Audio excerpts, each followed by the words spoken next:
Welcome. Tonight we invite you to drift back, far back, to the bustling streets, steamy bathhouses, and crowded taverns of ancient Rome. But this is not the Rome of myths and marble alone.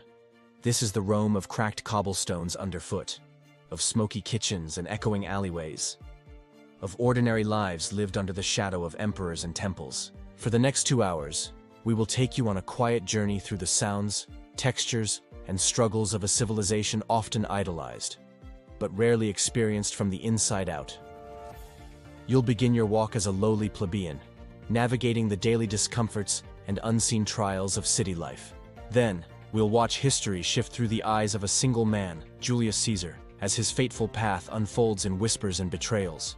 Next, you'll step into the flickering torchlight of an underground temple, joining the ranks of a secret cult whose rites remain veiled in shadow.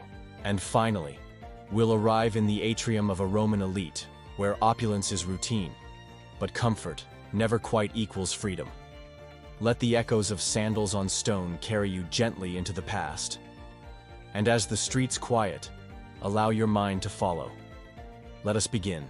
It is morning in the Subura district, Rome's most crowded and chaotic neighborhood. You wake up, not in a villa or private home, but on the third floor of an insula, a tenement built hastily from timber and stone. The air is already warm, thick with the scent of damp plaster and stale bread. You live here with 6 other people, your family and 1 elderly neighbor, crammed into a single room. The wooden beams creak overhead. Fires are forbidden up here, but you'll risk one anyway just to heat a bit of millet porridge. You need it, because the day ahead will demand much from your body. Downstairs, the streets are already alive. Vendors shout, carts rattle by, wheels grinding over the uneven flagstones. The city never truly sleeps.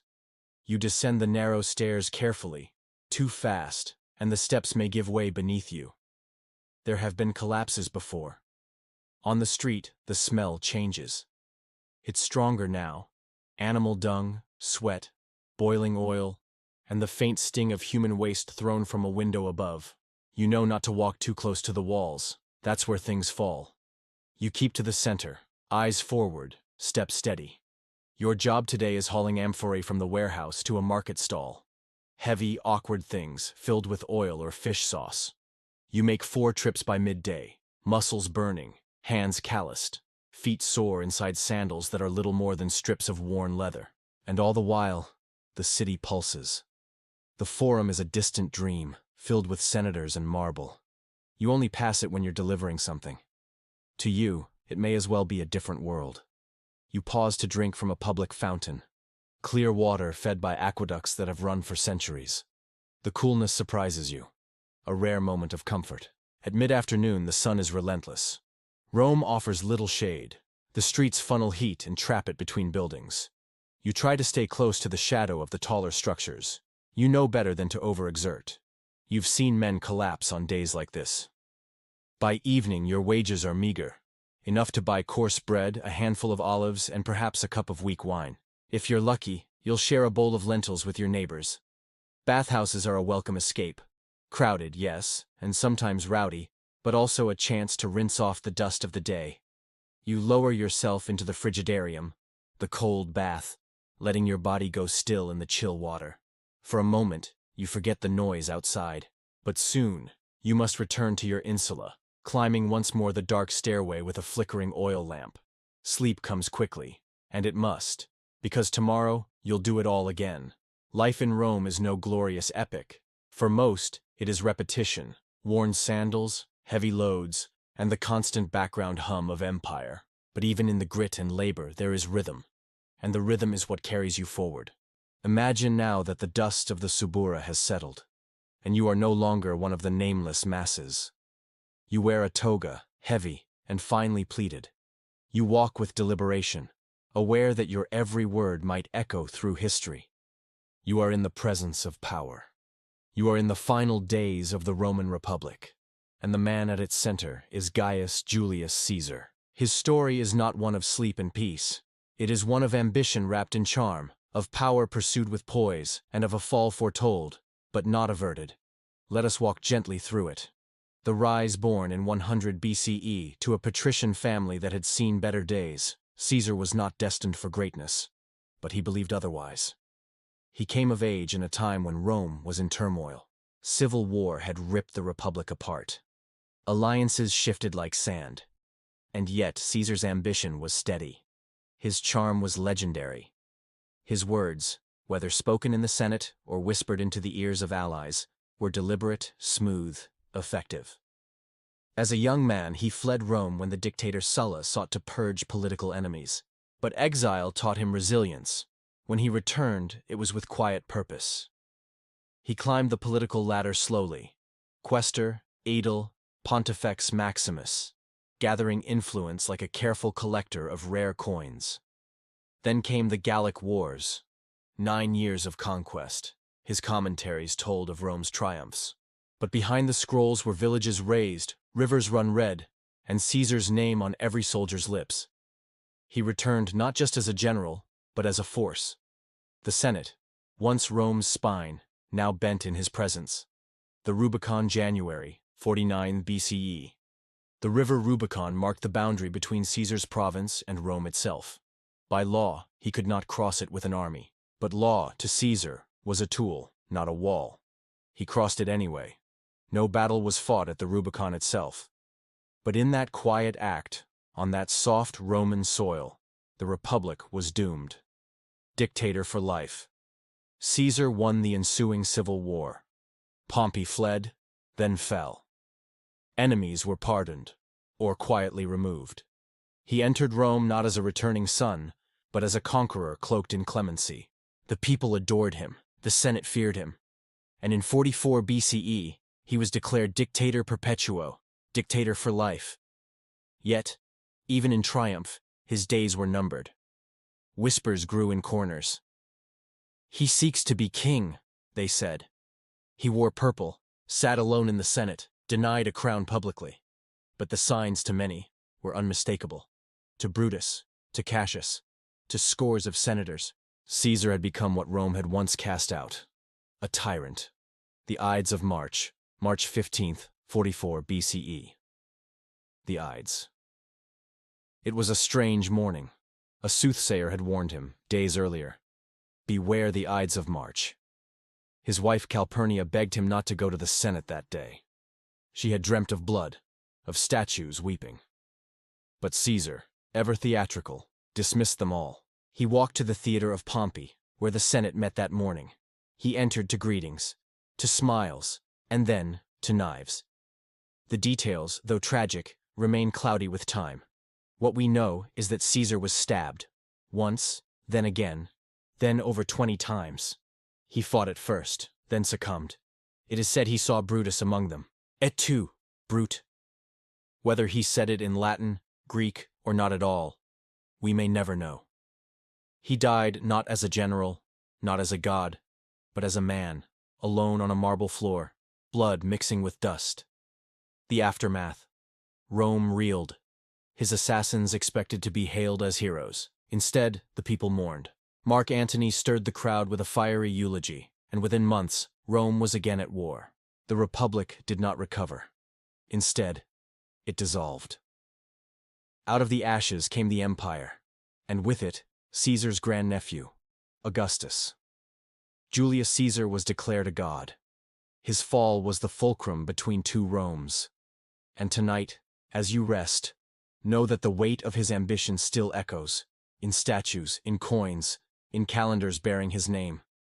Let us move now, deeper into the shadows of Rome, beneath the surface where candles flicker, and secrets are kept. The surface of Rome was noisy, gritty, grand, and alive with marble and motion. But beneath it, in torchlit chambers carved into the earth, a quieter rhythm pulsed, a rhythm of ritual, of secrecy, of initiation.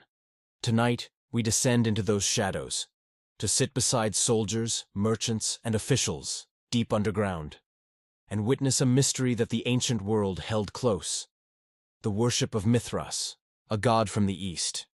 The cult of Mithras did not originate in Rome. Its roots stretch east, toward Persia, where a deity named Mithra watched over contracts and light. By the 1st century CE, the Roman world had reshaped this god into something new: Mithras, a young warrior god who slayed a cosmic bull in a cave. This image, Mithras, dagger in hand, the bull's body beneath him, a snake and a dog feeding on its blood, became the central motif of the cult.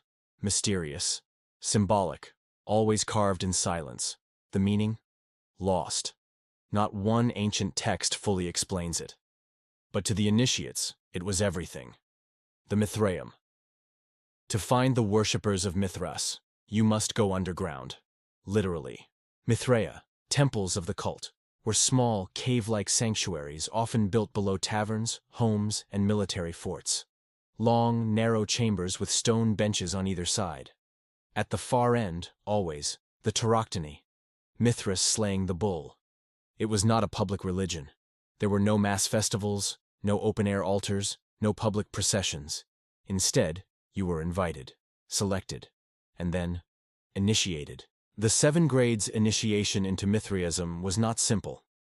It was secretive and gradual. There were 7 grades, each linked to a planet, each with its own ritual, garment, and title. Raven, bridegroom, soldier, lion, Persian, sunrunner, and father. Advancing through the ranks was symbolic. It was spiritual, and it was often painful. The rituals are lost to us, but scattered inscriptions and images suggest challenges, perhaps tests of endurance, silence, or even mock death. And always, secrecy. Initiates took oaths never to reveal what happened in the dim glow of the Mithraeum, and none ever did. A cult of men. Unlike other Roman cults, Mithraism was exclusively male. It found favor with soldiers, especially. From Britain to Syria, wherever Rome's legions went, Mithraeums followed. It offered more than gods. It offered belonging. In a world where life could end by sword or sickness, Mithras promised something beyond. A cosmic battle, a journey through stars, a soul reborn in light. In their rituals, men found order. In their silence, strength.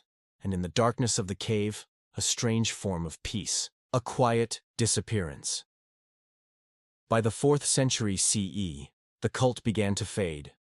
Christianity, once persecuted, now stood at the empire's center. And mystery religions had no place in the new order. Mithraea were abandoned. Some were sealed. Others converted into chapels, but they were never truly forgotten. Today, archaeologists unearth them, under churches, beneath fields, in the shadow of time. Still intact, still echoing. You may never know what those initiates saw, but tonight, you've come close. Let us now leave the quiet and ascend once more. From the shadowed mystery, to the open atriums of the elite, to silk robes, golden goblets, and lives lived far above the tenement stairs. Imagine now that you are no longer among the plebs, nor the soldiers, nor even the secretive cults hidden beneath Rome's cobbled bones. You awaken not to the scent of refuse or the bray of a water vendor, but to incense, drifting softly through marble halls. Silk sheets shift as you rise. A slave awaits with your sandals. You are a Roman patrician. The day stretches before you, framed by leisure, adorned with influence. But beneath it all, a subtle emptiness echoes. The morning routine. At dawn, your domus is already alive. The atrium glows gently in the early light, its reflecting pool cool and still. Your clients wait beyond the threshold, freemen and dependents who greet you with deference, seeking favors, legal help, perhaps a word with someone in power. You receive them in your toga, precisely draped, its folds a performance of status. You speak little, but nod often. This ritual, salutatio, anchors your morning. It reaffirms the social order. You above, they below. Once complete, you retreat to your study. Perhaps you dictate letters, or read from a scroll, Seneca perhaps, or Livy. But soon, your mind drifts. The words blur. After all, you need not labor. You merely exist. Watched, waited upon. Midday indulgence. A late morning stroll follows, perhaps through your garden, where laurels sway, or to a nearby villa. You discuss philosophy, politics, poetry, or nothing at all. Lunch is light but refined. Olives, cheese, eggs, perhaps a bit of fish. Wine flows, diluted in water, gently warming the conversation. And then comes rest. You recline on a soft couch, draped in linens, the world hushed under the weight of early afternoon. Sleep may find you. Or not. The afternoon spectacle. Later, if you choose, you attend the ludi, games held in the arena. Chariots scream around the Circus Maximus, banners fluttering in the wind. Or perhaps a gladiatorial match in the Colosseum, though the elite often watch with affected boredom. To the patrician, the games are not merely entertainment. They are theater, power, and public expectation. You are seen. That is enough. Evening and the cena. As dusk approaches, you prepare for the cena, the evening meal. This is not mere nourishment. It is performance. Guests arrive in silk and jewels. The air is scented with myrrh. A slave boy plays the cithara. Another pours wine with practiced elegance. 3 courses unfold over hours. Stuffed dormice, honey-glazed boar, pears and wine. Conversations drift between Cicero's rhetoric and who wore what at the last festival. You smile, nod, laugh sometimes. And yet, somewhere deep in the marble silence, the hours stretch. Boredom at the top. You have wealth beyond counting. Land, slaves, villas, citizenship, and the favor of senators. And yet, you cannot vote like the assemblies once did. You cannot act freely for fear of rumor. Your days blend. No back-breaking labor, no hunger, no pain, but no purpose either. The rhythm of your life is slow, gilded, and smooth, like the edge of a coin. The night returns. As the moon rises over Rome, casting silver across the tiled rooftops, you retreat once again. The fountains whisper, a servant draws your curtain, and sleep comes, gently, or not at all. You have everything, and nothing left to want. As the last echoes of ancient Rome fade into the night, you've walked its streets, felt its dust, smelled its kitchens, and glimpsed its gods. You've been a street hawker, a soldier, a senator, and a shadowed initiate. You've lived the burdens of the poor and the stillness of the rich. You've witnessed the fall of a man who shaped the world, and the cults that prayed in silence beneath his feet. And now, as you lie in comfort, without the lice, the hunger, the fear, or the weight of a marble facade to uphold, perhaps the most boring thing of all is how fortunate we are. Thank you for joining this quiet walk through a not-so-boring past. Sleep well, dream gently, and remember, even history, when told softly, can lull a restless mind.